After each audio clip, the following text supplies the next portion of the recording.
ये कथा द्वापर युग की है, जब भगवान श्री कृष्ण के सुदर्शन चक्र ने काशी को जलाकर राख कर दिया था।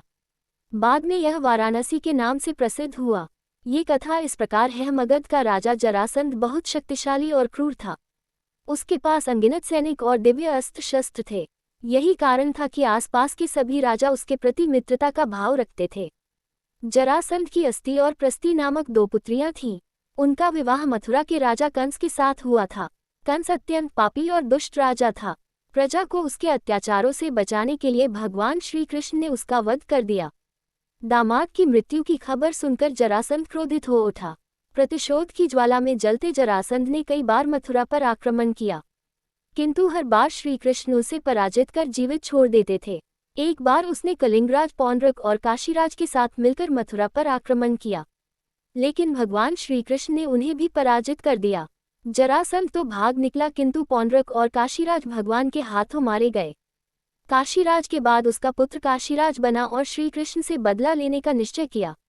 वह श्री कृष्ण की शक्ति जानता था, इसलिए उसने कठिन तपस्या कर भगवान शिव को प्रसन्न किया और उन्हें समाप्त करने का वर मांगा। भगवान शिव ने उसे कोई अन्य वर मांगने को कहा, किंतु वह अपनी मांग पर अड़ा रहा। तब शिव ने मंत्रों से एक भयंकर कृत्या बनाए और उसे देते हुए बोले, वत्स, तुम इसे जिस दिशा में जाने का आदेश दोगी, यह उसी दिशा में स्थित राज्य को जलाकर राख कर देगी। लेकिन ध्यान रखना, इसका प्रयोग किसी ब्राह्मण भक्त पर मत करना, वरना इसका प्रभाव निष्फल हो जाएगा। ये कहकर भगवान शिव अंतर्धान हो गए।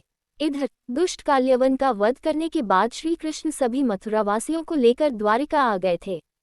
काशीराज ने श्री कृष्ण का वध करने के लिए कृत्या को द्वारिका की ओर भेजा।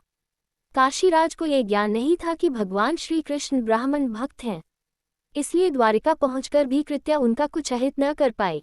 उल्टे श्री कृष्ण ने अपना सुदर्शन चक्र उसकी ओर चला दिया।